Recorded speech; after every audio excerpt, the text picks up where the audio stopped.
Today's topic is inverse Z transform.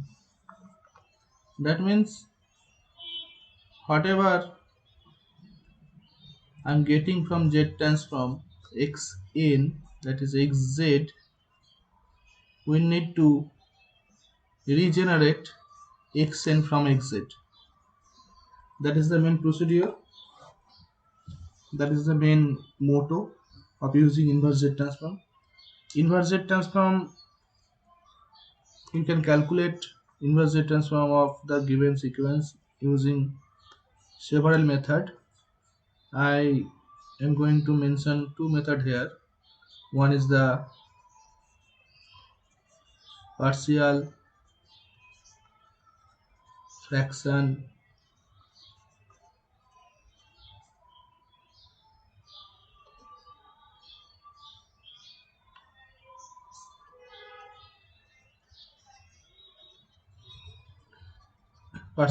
extraction method, and the second method is residue method. So first come to the partial fraction. What is happening here? Suppose we have a sequence xz that we need to calculate xn from. Suppose we have a sequence xz like that, b0 plus b1 z inverse plus b2 z to the power minus 2 plus bm z to the power minus m by a naught plus a1 z inverse plus a2 z to the power minus 2 plus a n z to the power minus n in z by pz. Suppose if that sequence is given, then from that sequence you need to calculate xn. What is the procedure? Using partial fraction. In that technique, first you have to check a condition between m and n. You have to check whether n is greater than m. Means the power in the denominator is greater than the power in the numerator. If this condition is satisfied and that a naught value should be 1. If these two condition is satisfied, then you can easily use your partial fraction expansion method. If these two condition is not satisfied, so the you have to make the sequence to that format. Then you have to use the partial fraction. That is two conditions that you have to maintain. Now if these two conditions are satisfied, then simple next step is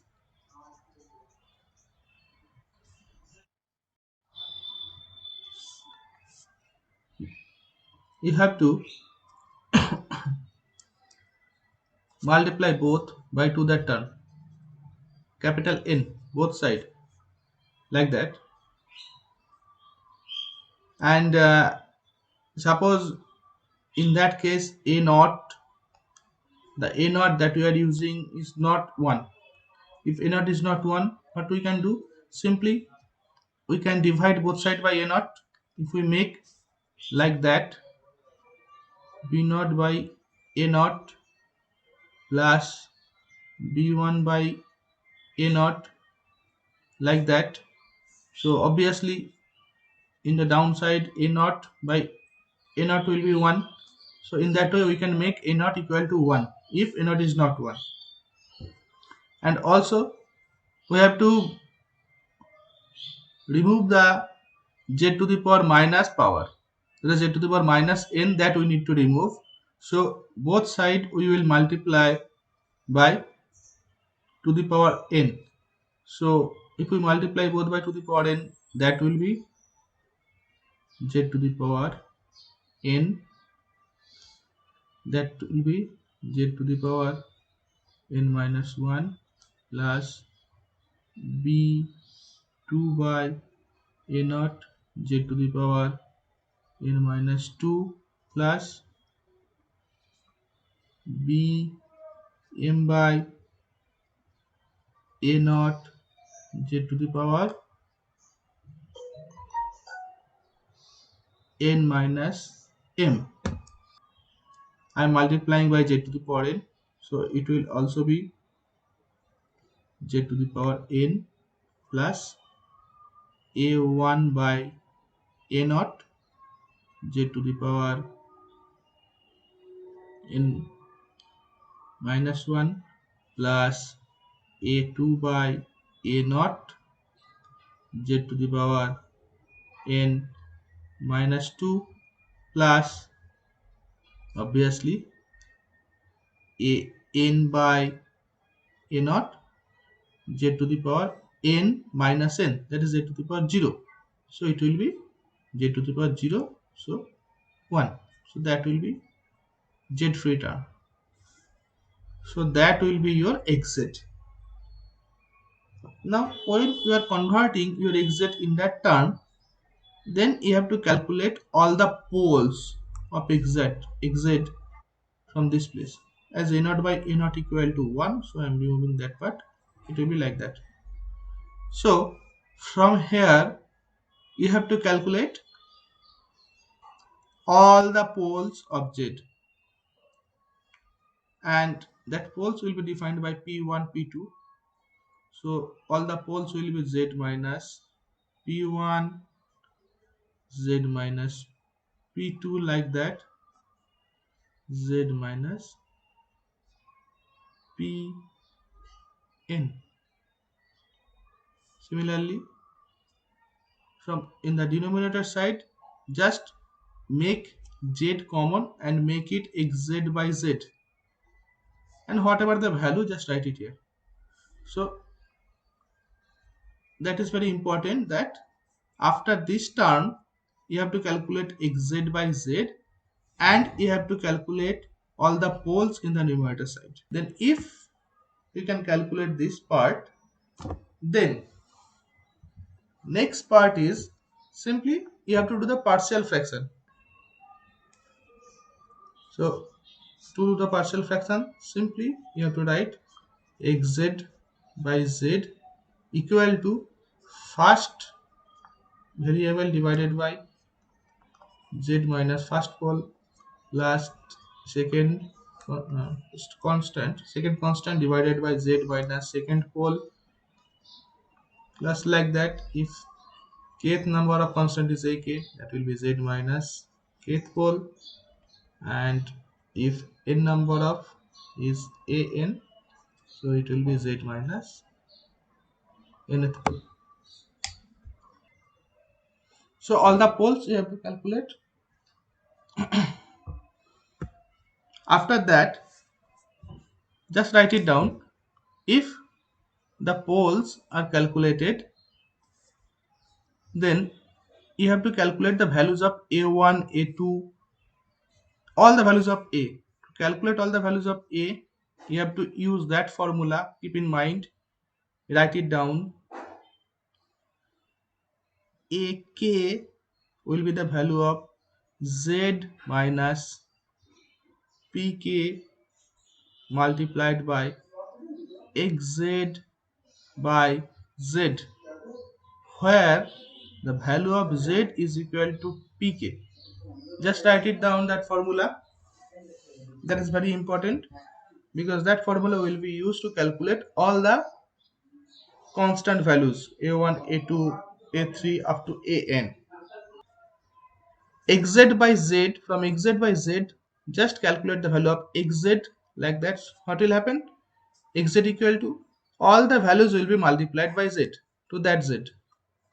So it will be value of a1 z by z minus p1, a2 z by z minus p2, like that all the values will come. So from here you can directly write a1 z by z minus p1 will be 1 by 1 minus z inverse p1. If we multiply both numerator denominator by z inverse, if we multiply numerator denominator by z inverse, you will get that value plus a2 z sorry 1 by 1 minus z inverse p2, like that all the values you will get. Now whenever you are making xz to that form, whenever you are making xz to that form, all of you know that summation n equal to 0 to infinite a z inverse whole to the power n, that gives you, I already I have told you when I have calculated the z transform, that value gives you 1 by 1 minus a z inverse. That is very important, you have to keep in mind. That formula will give you 1 by 1 minus a z inverse. So what I am doing, I am arranging that term to that format. So if I can arrange that term to that format, we can directly write that 1 by 1 minus p1 z inverse will give you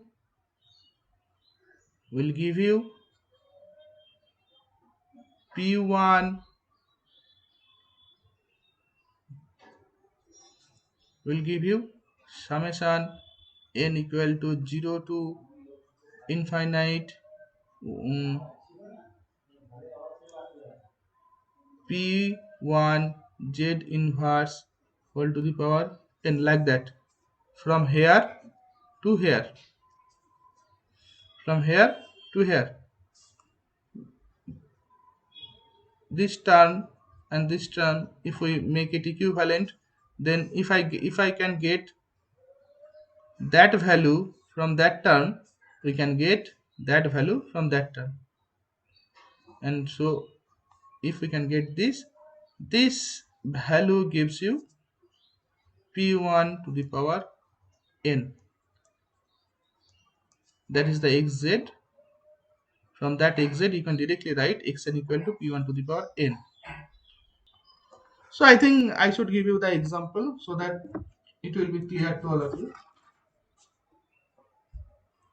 Just follow the example.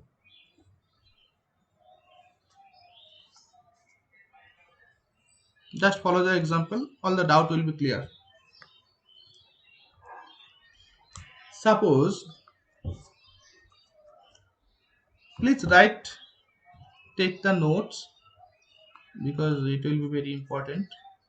Suppose xz is given as 1 by 1 minus 1.5 z inverse plus 0.5 z to the power minus 2.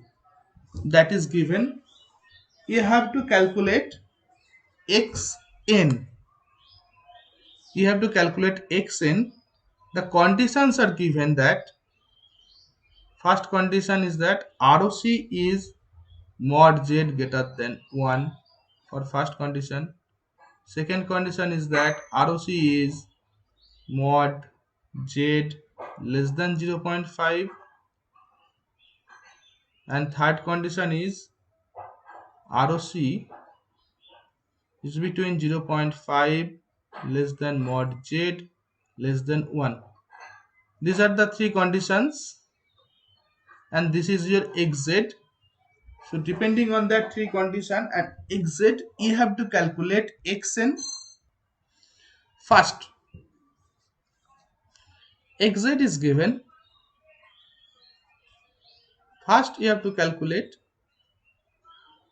you have to check whether a1 is 1 or not. A1 is 1, sorry, a naught is 1, so this is okay. You don't need to divide both side by a naught. And second condition is that that is your n and that is your m, so obviously n is greater than m. That condition is also satisfied, so you don't need to make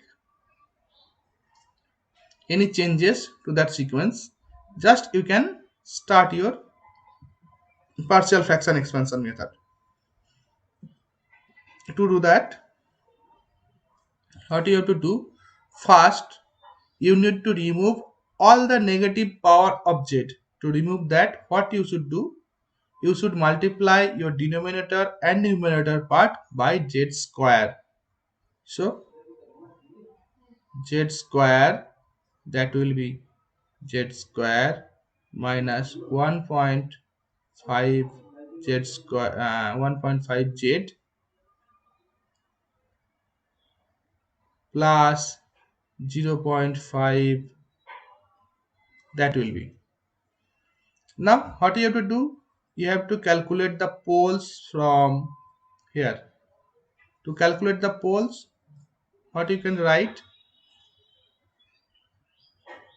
you can write that 1.5 z as a z addition of 1 and zero point 0.5. If you write that z square minus z minus 0.5 z plus 0.5, so both the term are same, and this is z square. So after writing that, what you are doing, we are making z common from here and we are making zero point 0.5 common from here.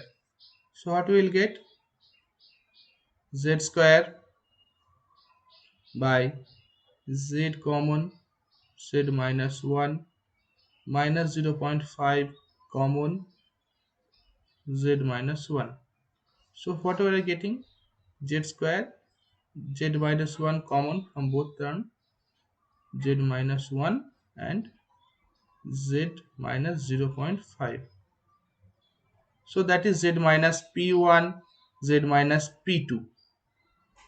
We are getting two poles here, z minus p1 and z minus p2, means pole p1 is 1 and pole p2 is 0.5. In that way you have to calculate the pole. Now whenever you have got the pole,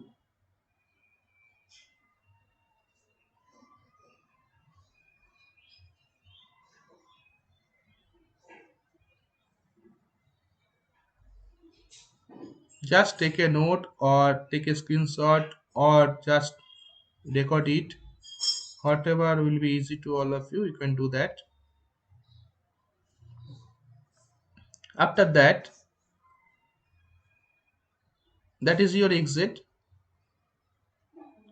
So calculate xz by z. What will be the value of xz by z? One z will come to here. So z by z minus 1 into z minus 0.5. So it will be z by z minus 1 into z minus 0.5. Okay. Now that term, as we have two poles, we will have two constant value that we need to calculate. We will write that term as a1 by z minus first pole plus a2 by z minus second pole. Now what you have to do, you have to calculate all the constant value, that is a1 and a2, from the formula I have mentioned. What is the formula? Ak equal to z minus pk multiplied by xz by z, where the value of z is equal to pk. So A1 that we need to calculate first will be Z minus P1. The value of P1 is 1. So Z minus 1 multiplied by xz by z. The value of xz by z is this. The value of xz by z is this. So that will be multiplied z by z minus 1 z minus 0.5, that is xz by z, where the value of z is pk. The value of z is p1. Value of z is p1 means 1. Now if we put value of z is 1, so 1 by 1 minus 0.5, so 1 by 0.5 it will be 2. So value of a1 is 2.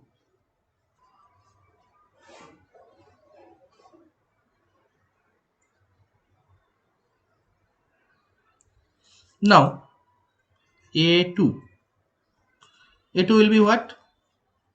Z minus p2. P2 is 0.5. So z minus p2 xz by z, that is z into z minus 1 multiplied by z minus 0.5, that is xz by z, where the value of z is p2, that is 0.5. So this term is cancelled out. Put the value of z 0.5. So 0.5 divided by 0.5 minus 1. So it will be 0.5 by minus 0.5. So it will be minus 1. So your next step is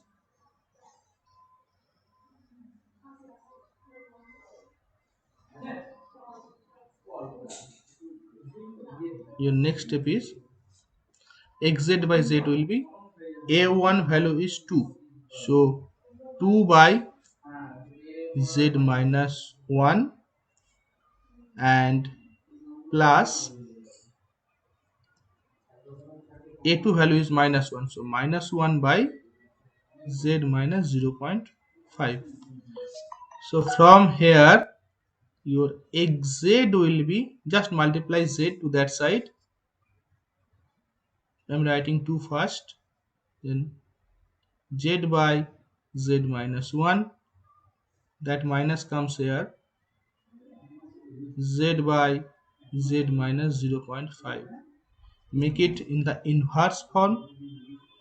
It will be 2 into 1 by 1 minus z inverse minus 1 by 1 minus 0.5 z inverse. So obviously these two sequence are in the form of summation of n equal to 0 to infinite a z inverse whole to the power n, that is equal to, directly we can write 1 by 1 minus a z inverse. So in that format both sequences. So directly we can write from here that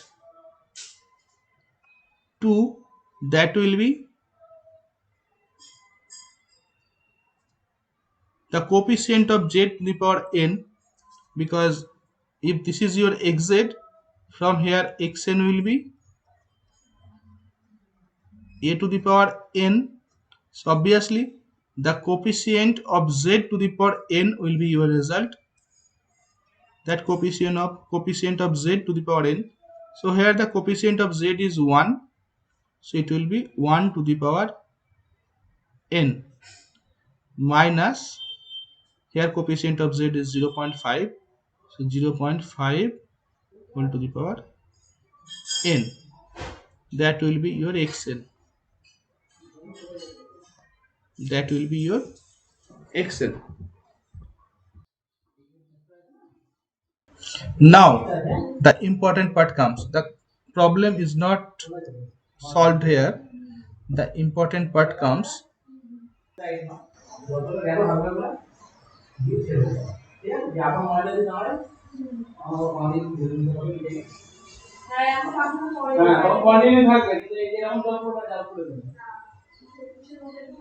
These three conditions given. These three conditions given. Try to understand it clearly. If it's not clear, then ask me again. First condition is given that ROC is mod Z greater than 1. That ROC mod Z greater than 1 means that is real Z, that is your imaginary Z. That is your 1. So ROC is obviously these are the part. The green part defines the ROC. Now, depending on that ROC, you have to calculate xn of that. Xn you have got xn equal to 2 into xn you have got 2 into 1 to the power n minus 0.5 whole to the power n. That is xn. Now, depending that ROC, you have to write down the depending on that ROC, you have to write down the values. Okay. See, first, depending on that ROC, you will draw the ROC curve. Then you will put all the poles you have got from that equation. The poles that you have got, P1 equal to 1 and P2 equal to 0.5. These are the two poles you have got. So simply put those two poles. If this is your 1, so this will be your 0.5 and another pole is 1, so it will be over here. Okay, these are the two poles. Now you have to check whether two poles are in the left side of the ROC, whether two poles in the left side of that ROC term, means in the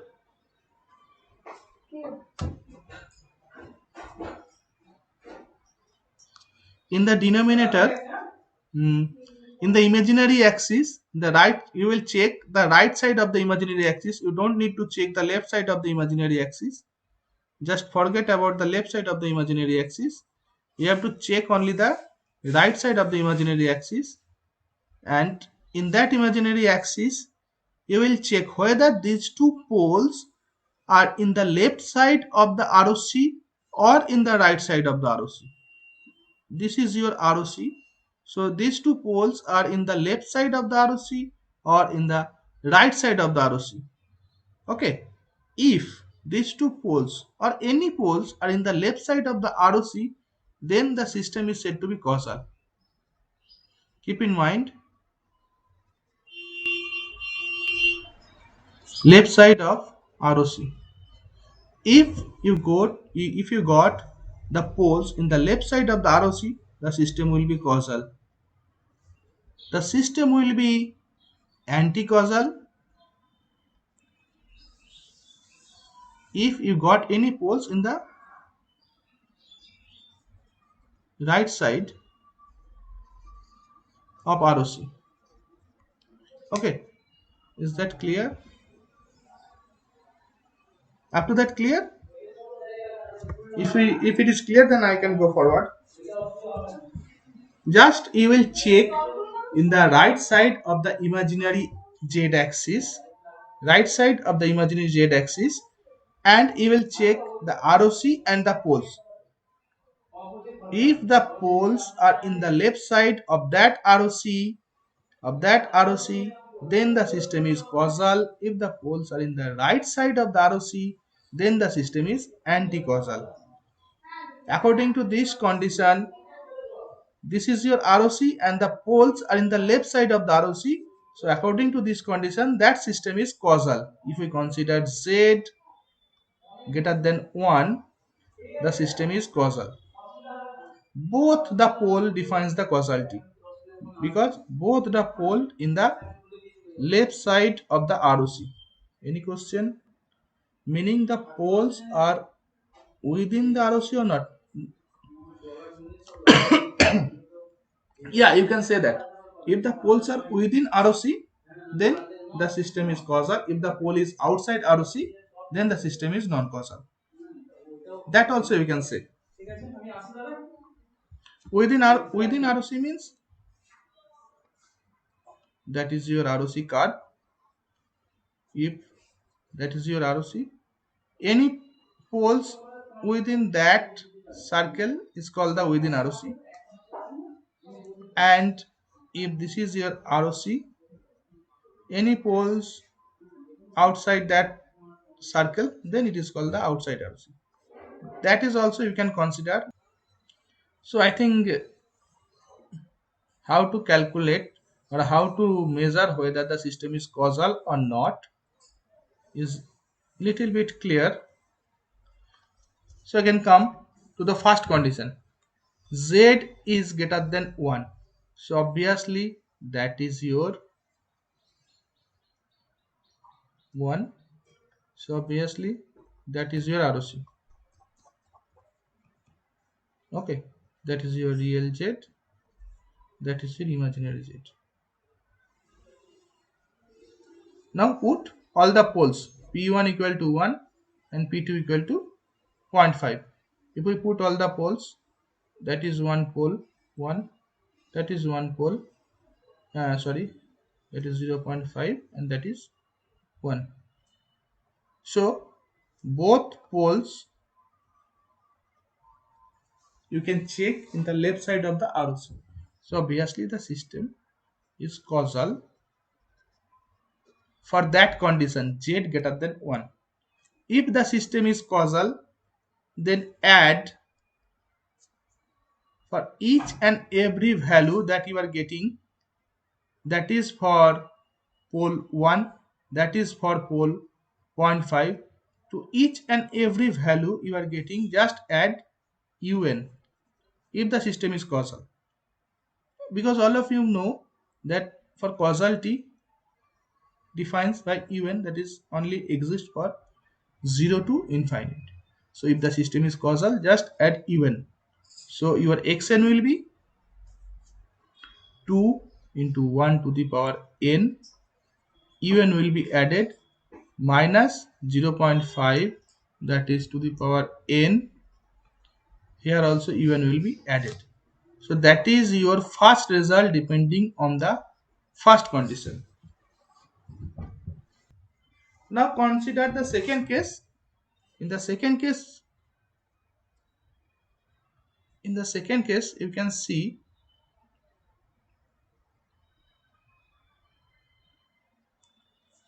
in the second case given ROC is mod Z less than 0.5. So obviously that is your 0.5. Suppose 0.5 circle less than 0.5 means ROC is inside the circle. ROC is inside the circle. So if we put poles, to that ROC curve, that is poles are 1 and 0.5, so that will be your one pole and that will be your another pole, that is 0.5 and that is 1. So you can check it, both the pole, that is 0.5 and 1, both the pole are in the right side of this ROC.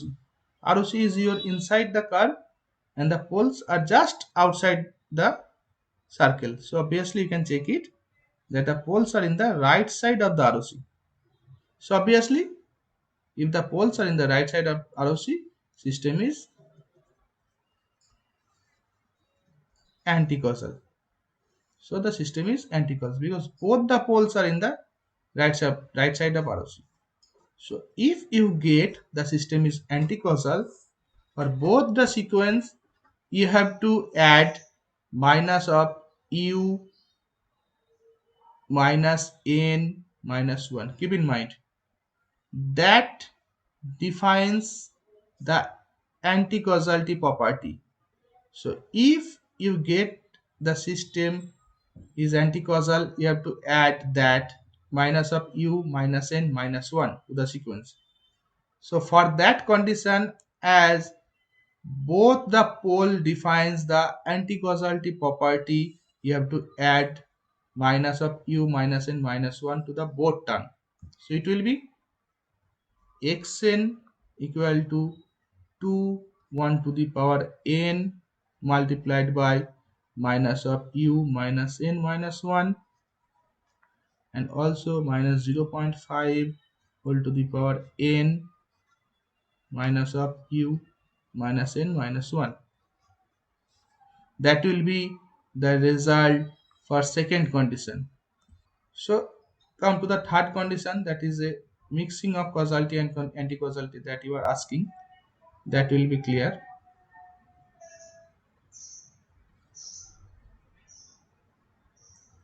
Third condition is that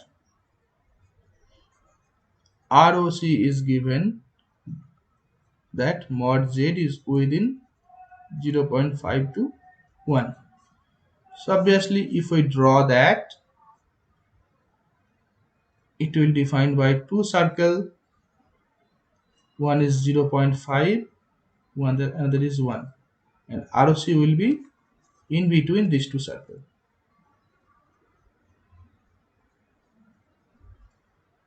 Obviously ROC will be in between these two circles.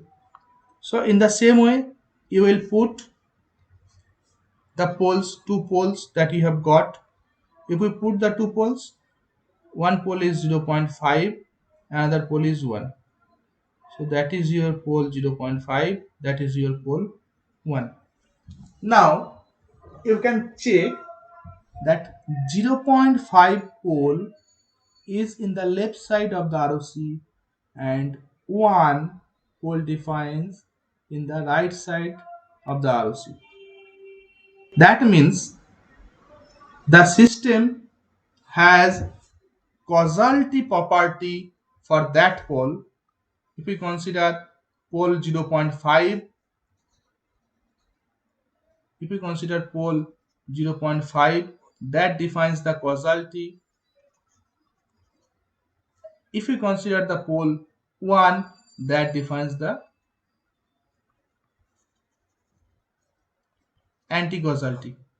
Okay, so for this condition, system is causal as well as anti-causal, then that system is called non-causal. Means it's a combination of causal and anti-causal, then the system is called non-causal. So depending on the poles, the system property will be defined. Keep in mind, for the pole 0.5, the system is causal. For the pole 1, the system is anti-causal. For both cases, the system is non-causal. So obviously xn will be, see, 2 into 1 to the power n. 2 into 1 to the power n, that you are getting for the pole 1. And for the pole 1, the system is anti-causal. And if it is anti-causal, you have to add minus of u minus n minus 1. So for this case, 2 into 1 to the power n, as this is anti-causal, you have to add minus of u minus n minus 1. And for the second case, 0.5 or 0.5, you are getting the system is causal. So obviously you have to add 0.5 whole to the power n un. So that system is non-causal.